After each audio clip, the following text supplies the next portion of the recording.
Hello, guys. So we are finally live into this webinar, how Ilias got into HEC at GMAT 640. So, guys, if you can hear me, sound and well, please comment on the section box. Please post a comment over there so that I can, just be sure that you can hear me and as well as see me. Please post and comment.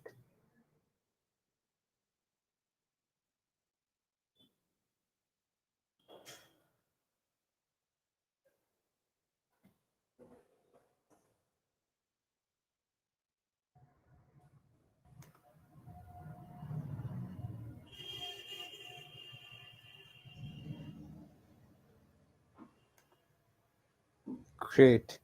So I think we are good to go with. I have received some personal messages over here. Great. So, good evening, guys. Hope you're having a nice weekend. And we are into this webinar, how Ilias got an admit into the HEC into HEC. So let's quickly begin with our uh, sections of this webinar. So in section 1, I'd be covering who are we, so what do we do at GMATWhiz and how we help students.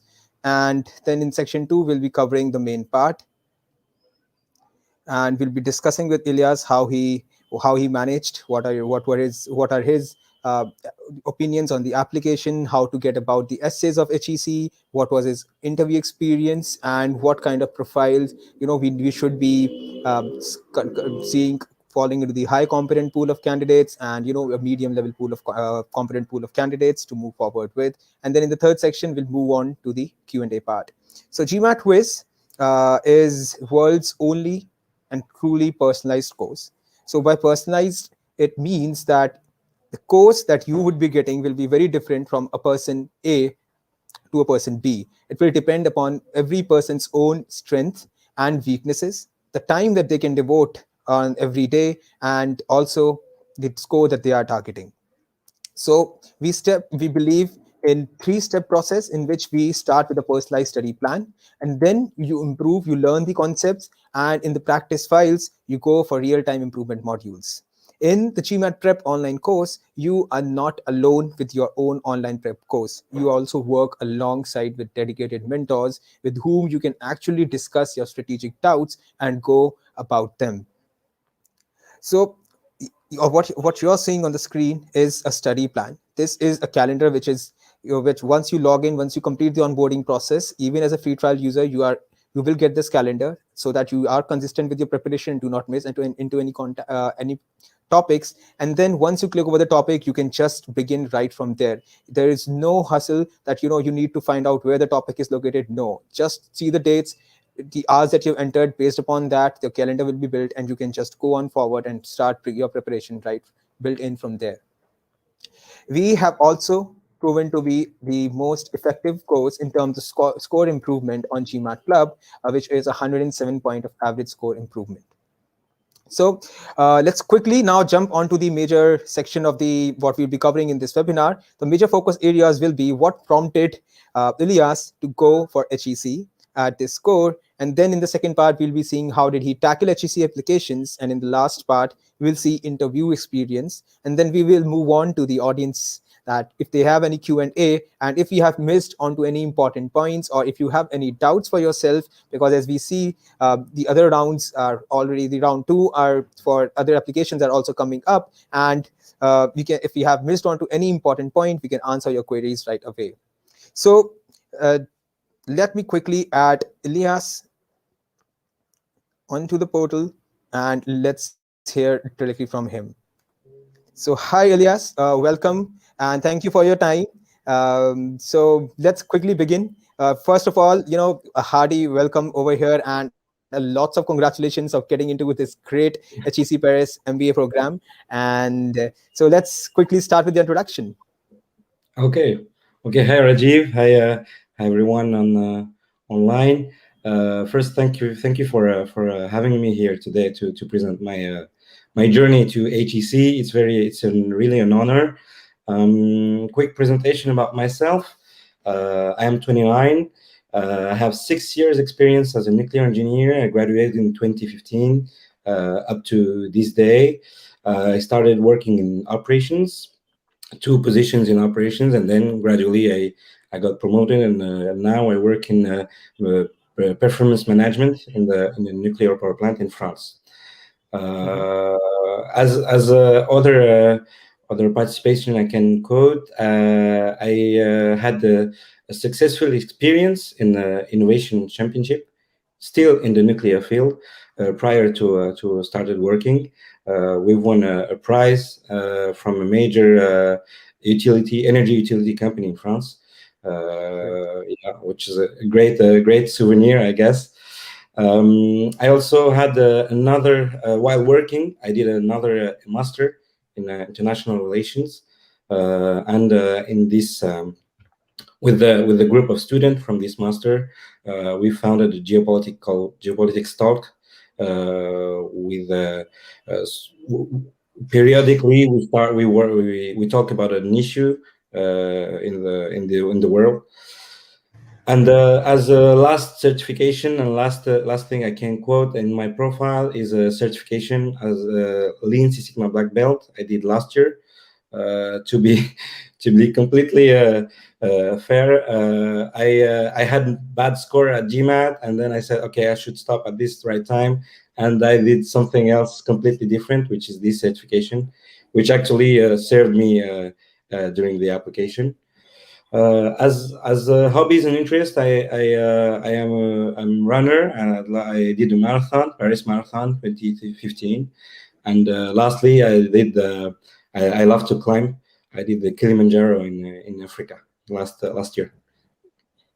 Great to hear. Looks like you are one diverse set of personality, Ilias. So if you are in the classroom, I think we have covered most of the grounds there. Great to hear. Nice to hear about you. So many good things. So Ilias, we how about the score improvement? Because while working full time, you managed a whopping 120 point of score improvement. Yeah. So I would, we would love to hear how did you manage that?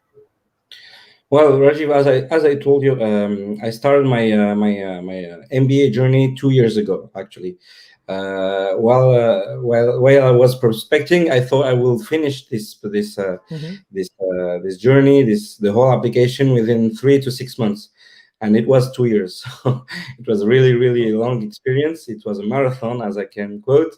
Um, the main issues and the main I would say the main point to tackle is of course the GMAT, which was approximately 2/3 of the effort in the whole application process, and the application itself, which is in my sense 1/3 of the whole effort. So I thought I will tackle the GMAT in 3 months or less, as I have a scientific background and a quite good English level for a non-native, and it Mhm. actually took a year and a half. Mhm. Okay. So So between that year and if a I can, half, what all measures you took? yeah. First of all, I did it candidly. I dived into the OGs, the official guides of the GMAT. I thought it was the right way to do it, doing as many questions as possible, the typical mistake of the beginner, Mm. and then Beginners. I fell with 520 as the first score after 3 months of preparation. Well, it was a challenge actually. It was hard, even though if when we see the math question, it seems easy. It seems quite approachable. So when I got this score, I said, okay, I need to change my method, my paradigm, and I started to look for test prep companies. And I did a very simple an analysis, which is which test company has the best return on investment. And I've seen, for instance, Kaplan, Manhattan Prep, Magoosh, GMATWhiz. and I ended up enrolling in the GMATWhiz program after 1 year, because I did a pause actually after the first score. I took a break of approximately 8 months to do something else, to change completely, because it was quite exhausting. And then I enrolled in the GMATWhiz program, Crash Course program, which was really great, because I was engaged in a group, in a student group, to get motivated and to get some insights from other students. Some of the time, I would say mainly, we have almost always the same questions, the same issues, so we can learn from each others, and we have a support from GMATWhiz great teachers, especially in verbal, and also in quant.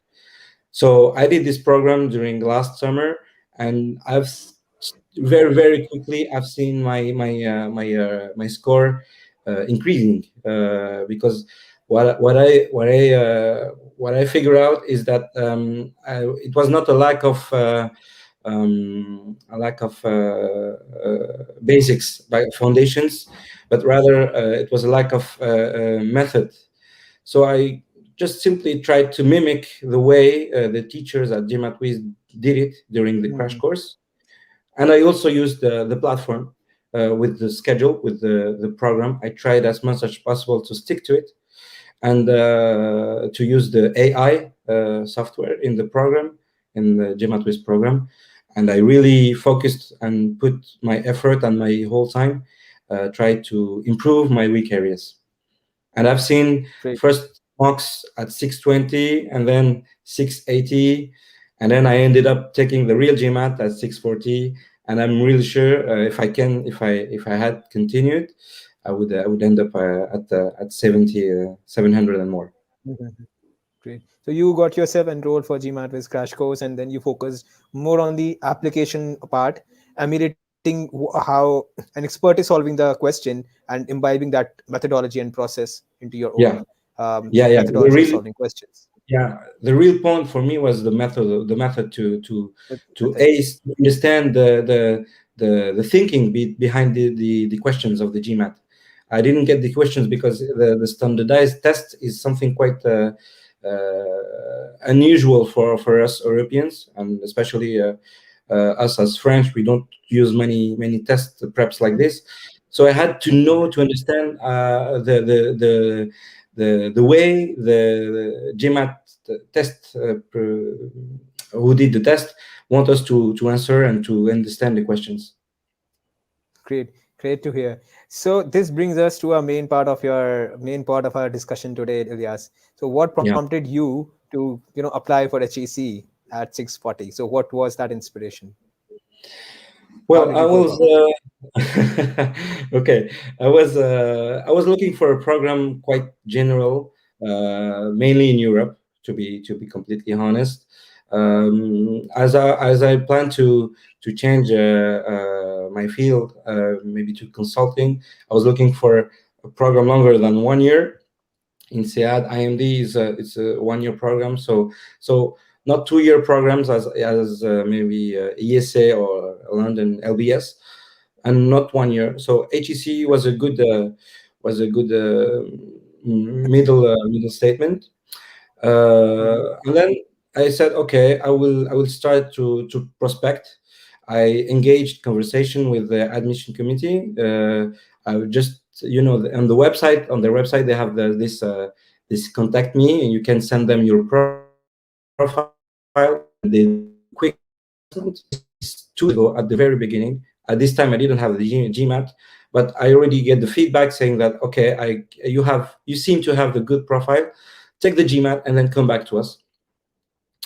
So I took several webinars with HEC to start to understand the culture and the people,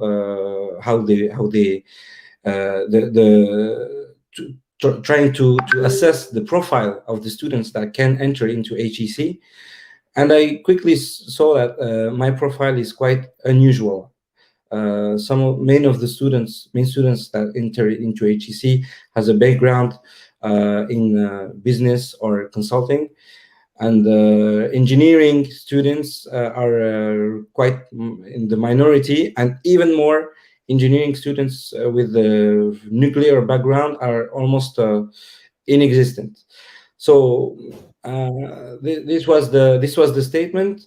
And then afterward, I have found I've started to prospect, to research the students, and I have found one alumni, one student from HEC MBA, who has almost the same background as me, nuclear engineer, and Mhm. she was accepted actually.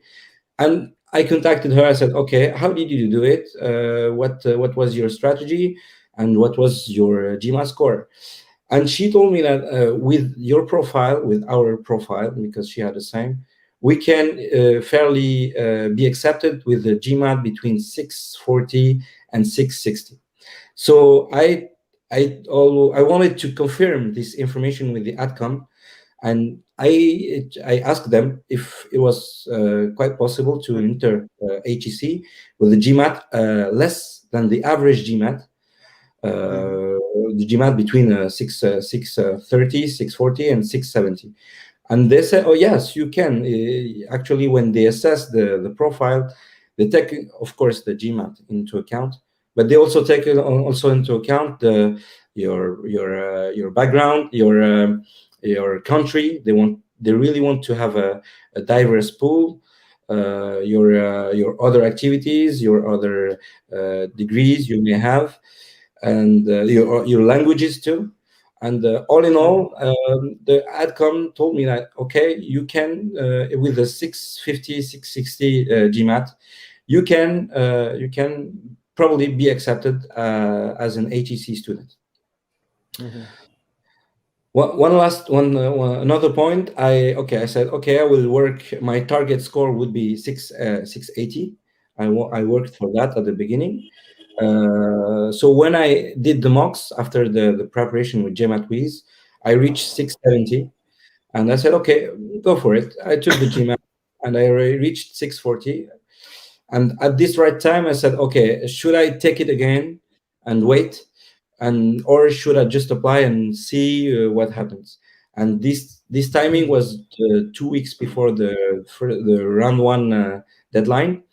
So I said, Deadlines. okay, I will go for it. Nothing to lose. I apply with this score, and we'll see how it end up. If I got rejected, I still have plenty of time to increase my score and to work to apply for the next rounds. And if I got accepted, okay, that's great. We can do that. So I applied for round one, and I got the great news. I got accepted. Great, great. So you took a very exhaustive approach towards only the research part. So application still we haven't even talked about starting. So Yeah, up till now yeah, you were just researching about the school, talking to the alumni, their yeah, current students, reaching out to adcoms, and even twice.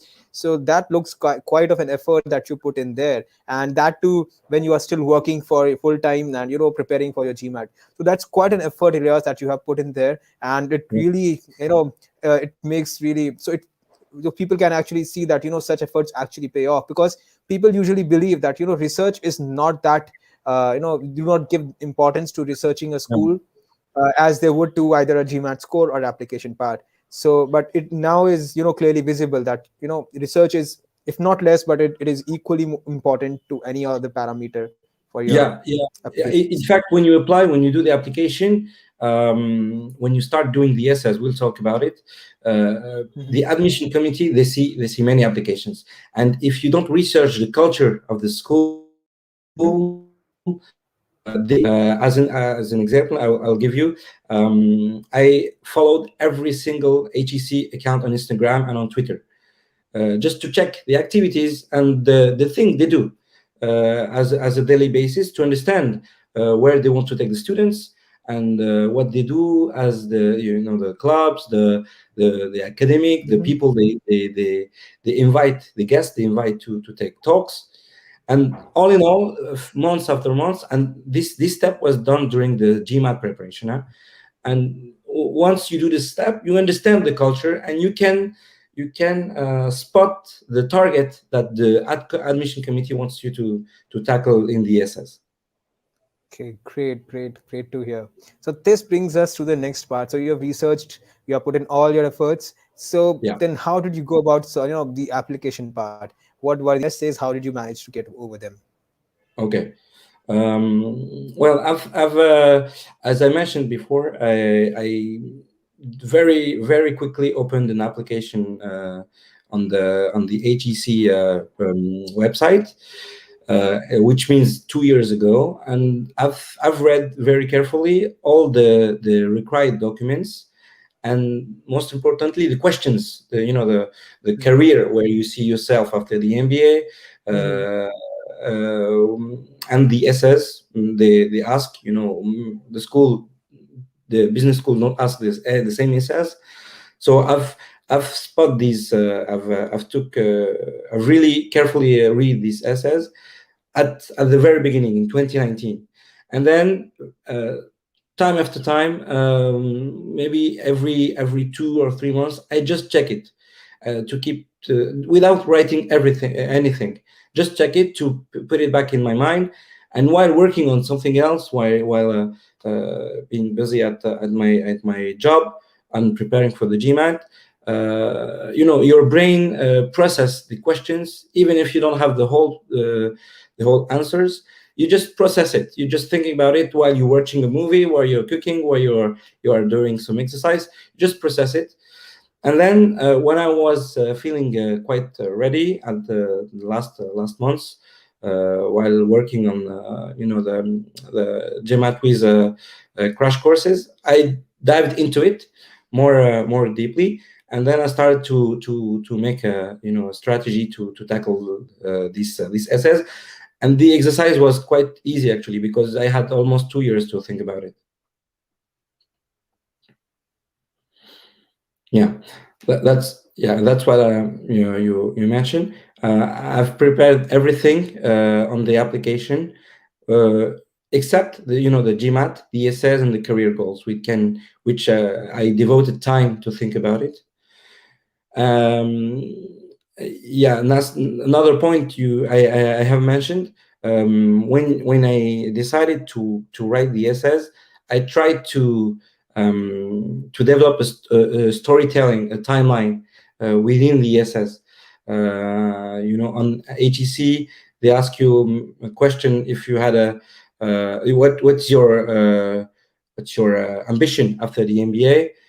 I've said that I work in energy, so I said I would like to keep working in the energy, either as a consultant or as a industrial professional. Sorry. And in the essay, they ask you, okay, can you quote someone that you can that has marked you? So I decided to talk about George Westinghouse, the founder of the electrical company. So I mentioned his story, and how his story has inspired me. And you see, there is a link between the career goal I want to go, and the story, the examples I mentioned to get towards this path. And last point, I would say, because I have read many questions about this. Authenticity is key. The, the outcome is very, they see many applications. They told me, if you write a story which is not you, they will spot it. They will see it anyway, either at the interviews, or they will see some not so good, good written parts in the application. So to do really introspection, and to say, okay, what is the story I want to say, where I want to take the admission committee, and how they will think about my profile, about my way of thinking at the end of the application, when they have read my career prospection, my career goals, and my essays. Okay. So from what I have heard, Ilyas, I feel like there are two key important learnings that we should take from your experience. One Yeah. is that while you're answering questions such as what are your short-term, long-term goals, you should definitely link it back to your past experience and how it can help you, so that Yes. you form a straight line. The goals that you're going to pursue should be in line with what you have currently, at least where you have worked in the domain. So Yeah. that should also help you either in the form of consulting or in some other form in your entrepreneurship, but yes, it should form a straight line. Then the other thing that I feel is very important, where where we actually fail is writing down the essays which are not redundant, or using words which have been taken elsewhere. So Yeah. being authentic, being yourself. So that is the key. For even if you're being simpler, you don't have to be all Shakespeare into your applications. Yeah. But yes, Yeah. be as simple but be truthful. That will pay off very much more well than anything else. Yeah, yeah. They don't expect a perfect essays in terms of English or in terms of uh, Mhm. of the way you do the sentences. But as long as it's yours and it reflects you, the way you think, they will spot it anyway. Great, great to hear. So now we have done the research, we have done the application, and finally we are there. We have got Yeah. an interview invite from HEC, right? So how are you feeling at that point? And then what were the questions asked to you in interview experience? And how did you prepare? And then how did you get past it? Okay, so well, after sending the application, very quickly, in two weeks after, you receive an answer. Either it's a yes, either or it's a no. In the case if it's a yes, you are pre-admitted, and then you go to the interview stage, and it goes very quickly too because you have 10 days, 10 to 15 days to schedule the interviews. You have two interviews to do, so they send you the contact of the interviewers. They try to bring someone which is close to your field and someone which is quite someone quite far from your field. So I got someone from BCG consulting company, and I got someone from the tourism industry, which is completely different. I contacted them. We scheduled an interview, and for HEC, you have to prepare to do a small preparation. So I decided to do the same. They let us the choice. Either you choose to do only one preparation for both interviews, or you do one presentation for each interview. I decided to do the same presentation for both, just simply because of lack of time, and I prefer to focus on one great presentation rather than diverting into two presentations. So 10-minute presentation. What I would advise in this stage is to choose a topic you master, something you love to talk about, and something you understand very well, because they can ask you very candid questions, but they can also ask you very specific, very expert-driven questions. So you should, as I did, choose a topic that you love. For my case, I decided to talk about a new nuclear technology, which is small modular reactors, which are coming to market in the next years. You can spot them on the news. Another point, I've talked to you about the alumni, the nuclear alumni from the last year MBA batch. So I asked her to help for checking my presentation. Um, so she checked it, and then I asked her what are the questions that can come, and actually it's almost the same questions as for everyone. Why HEC? Why an MBA? Why do you think you are a good fit? Do you like it or no? So all these questions. I would say there is no good or bad answer, but you have to be consistent. You cannot say you want to do HEC, and then because it's a diverse program, and then you don't want to do INSEAD because it's also a diverse program. So you have to be consistent why you choose a program rather than another. So you have in this time too, you have to research what is the difference between the programs, between HEC, between INSEAD, between LBS. between ESA, between IMD. Every program has its specificities, even if they have the core, it's quite the same, but they have some specificities which actually you you took into account when deciding which school to choose. Not just the ranking actually. Great. Uh, so they ask us during the interview, both asked me questions, and then I had the opportunity to ask questions, and I took this time. Actually, it was 10 minutes, and I used almost 20 minutes. They almost stopped me, like, saying that you ask too much too many questions. So so it's a great occasion to show that you are interested in the program and that you have made your research, and that you are interested in the experience of the alumni. The alumni are very eager to share their experience. During for my two interviews, one had I asked them both, how was your MBA experience at HEC? One had a really great experience, and one a little less. And this difference helped me to understand the point of view of the people. The person who had the less good experience came from America, which has a very developed MBA industry, and the other one came from Brazil, which is completely different. But they have the point of view they had on the MBA is very interesting to understand, even after being accepted. And the last point, the second interviewer had a unexpected issue and asked me very quickly to reschedule the interview. And I have changed my plans at my job, with my family, to make myself available. And it was very valuable because they see that you are flexible and that you are very motivated to help the interviewer and to do the interview at their convenience. Great. Great to hear, Ilias. Such an amazing experience as you got to give presentations. Sounds like, I know, perfect business suite kind of thing to go Yeah, for. So it's really testing you on skills which you really need to, have already when you enter into the real world. So they yeah, actually want to see, I mean, where you currently stand, right? So that's great. And again, you did the same thing, first research, plan, and then execute. I think that's the best process for yeah. one to follow.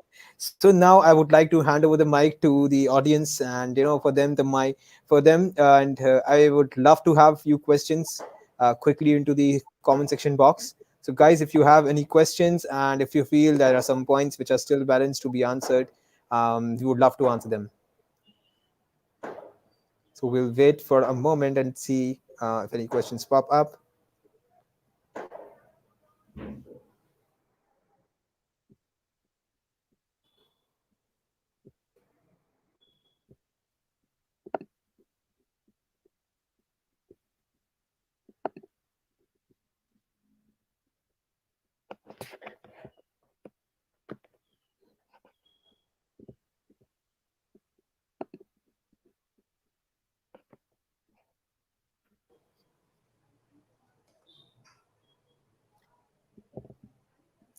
Great. So I feel this webinar has gone amazingly well.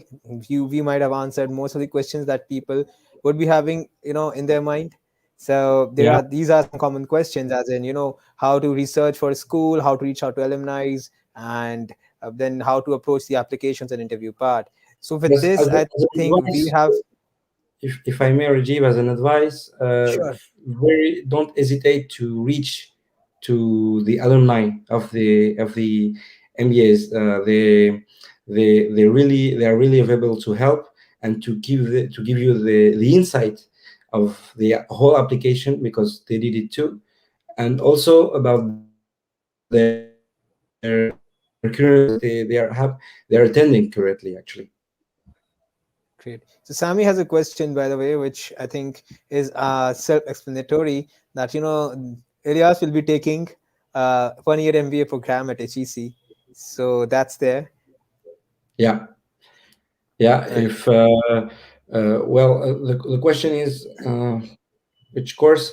It's the MBA program. If I can be very precise, we have to choose the specialization. during Yeah, the program, and I am thinking maybe I will change my mind within this time. But I'm thinking to take the sustainability course. sustainability. Okay, Yeah, so you're going to do major, or what they call it is electives, I believe in their context. yeah, Uh, yeah. right, specializing in sustainability. Yeah. Great. So with this, we have come to an end, guys, and I would like to also show you guys how GMATWhiz helps in application services. So there are a series of steps that we follow, starting from story formation, and this is a 5-step series that we actually go with. So first, we actually give you a document in which you detail out your own story with no word limit, and you really pour yourself out. With that, you start about all the events, achievements, failures, and anything that you might have that you feel if is important or not. You write that down, and then it's our job to sieve out what's necessary, what is important in that.